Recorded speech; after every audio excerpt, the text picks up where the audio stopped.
Hello and welcome to target mission.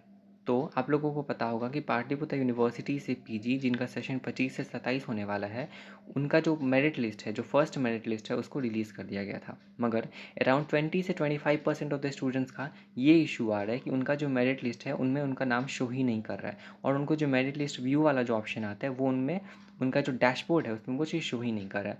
For example, जब वो पाटलिपुत्र के ऑफिशियल वेबसाइट पर जाते हैं और एडमिशन पोर्टल में जाके एप्लीकेंट लॉगिन वाले सेक्शन में जाके जब वो अपना यूज़र नेम और अपना पासवर्ड और कैप्चा फिल करके जब उसमें लॉगिन करते हैं, और वो चले जाते हैं कहाँ पे, अपने डैशबोर्ड में। बट उनके डैशबोर्ड पे जो एक ऑप्शन आना चाहिए जहाँ पे व्यू मेरिट लिस्ट आता है, वो उनमें ऑप्शन आ ही नहीं रहा है।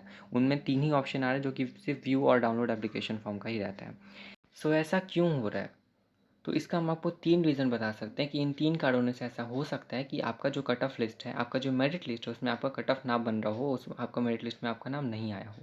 तो सबसे प्रोमिनेंट जो रीज़न है, ये वही है कि आपका जो मेरिट है, आपका मेरिट लिस्ट में आपका नाम इस वजह से नहीं आया क्योंकि आपका जो कट ऑफ है वो क्लियर ना हुआ हो।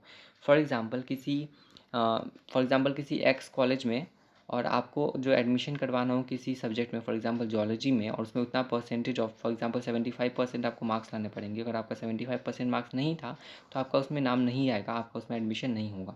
तो एक तो सबसे इम्पॉर्टेंट और सबसे प्रोमिनेंट रीज़न ये है। इसके अलावा सेकेंड रीज़न ये हो सकता है कि जब आपका करेक्शन विंडो ओपन हुआ था, जो कि आपका 6 तारीख को करेक्शन विंडो ओपन कर दिया गया था, तो उस दिन आप क्या किए होंगे कि आप अपना करेक्शन तो कर लिए होंगे, मगर करेक्शन करते टाइम आपने अपना कॉलेज नहीं चूज़ किया होगा। बिकॉज जब आप करेक्शन करने के लिए जाते हो तो वहाँ पे जितने भी कॉलेजेस होते हैं, आपका जो कोर्स होता है वो अनफिल्ड हो जाता है कई बार, तो आपको वहाँ पे जाके फिर से अपने कॉलेजेस को चूज़ करना पड़ता है मैनुअली जाके।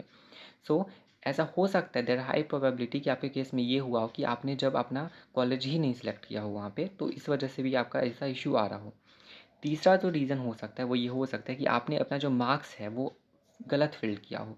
फॉर एग्ज़ाम्पल, आपसे किसी सब्जेक्ट का वो मार्क्स पूछ रहे हो और आपने वहाँ पे टोटल मार्क्स फ़िल कर दिया हो, जिसकी वजह से शायद उसको वो नेग्लिजिबल मान रहे हो, और इस वजह से आपका जो मेरिट लिस्ट है उसमें आपका नाम ना बना हो। तो खैर, ये 3 रीज़न्स मैंने आपको यहाँ पे बताए, जिस 3 रीज़न से हो सकता है कि आपका नाम इसी 3 रीज़न से किसी भी वजह से आपका जो मेरिट लिस्ट है उसमें आपका नाम ना बना हो। अब सवाल ये उठता है कि अब क्या किया जाए? अब कोई ऑप्शन है? क्या हम फिर से फॉर्म भरें, क्या करें?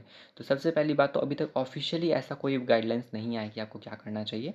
तो अभी तक फर्स्ट मेरिट लिस्ट आया ही है। अभी जो फर्स्ट मेरिट लिस्ट का जिन बच्चों का नाम आया है, उनका जो डेट है वो आई थिंक 12 तारीख तक है जाके कॉलेज में एडमिशन का। तो अभी तक तो कोई ऐसा ऑफ़िशियली कोई इस पे टिप्पणी नहीं आया है पाटलिपुत्र यूनिवर्सिटी की तरफ से, मगर इस पे अगर कुछ भी चीज़ आता है तो हमारे चैनल की तरफ से आपको इन्फॉर्म किया जाएगा। अभी तक अगर देखा जाए तो सिर्फ ये हो सकता है कि आपका स्पॉट कोटा जब आएगा, लाइक आपका जब स्पॉट एडमिशन स्टार्ट होंगे, तब आप फिर से फिल कर सकते हो, अप्लाई कर सकते हो।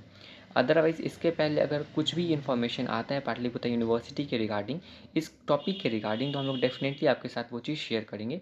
तो मेक श्योर करना कि आप चैनल को सब्सक्राइब कर लो, बिकॉज अभी और कोई ऑप्शन नहीं है। मतलब अभी हमारे सामने सिर्फ एक ही विकल्प दिख रहा है कि जब स्पॉट एडमिशन अगर स्टार्ट होता है तो तब आप अपना फिर से स्पॉट एडमिशन में अपना अप्लाई कर सकते हो और स्पॉट एडमिशन में आपका नाम आ सकता है।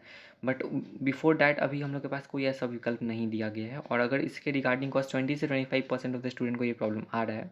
सो ऐसा हो सकता है कि पाटलिपुत्र यूनिवर्सिटी की तरफ से कुछ ऐसा नोटिस आए या कुछ ऐसा इन्फॉर्मेशन आए कि आप फिर से कुछ आपके लिए पोर्टल ओपन किया जाए, या फिर आपके लिए फिर से करेक्शन विंडो को ओपन किया जाए।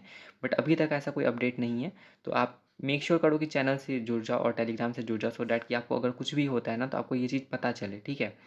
और इस वीडियो में सिर्फ इतना ही। अगर आप फाइंड आउट कर सकते हो कि आपका क्या इशू है, तो आप प्लीज़ ये चीज़ फाइंड आउट करो कि आपका क्या इशू हो सकता है। मैंने जो 3 रीज़न्स बताएं इस वीडियो में, जो मैंने 3 रीज़न्स मेंशन किए हैं, देयर हाई चांस और हाई प्रोबेबिलिटी कि उन 3 ऑप्शंस या उन 3 प्रॉब्लम ही आपका कोई एक प्रॉब्लम होगा।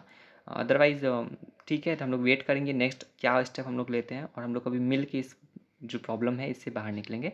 सो आप लोग कोई पैनिक करने का ज़रूरत नहीं है, बिकॉज जो होगा अच्छा होने वाला है। So all the best for all the very best for your future. Thank you. फिर मिलते हैं नेक्स्ट वीडियो में।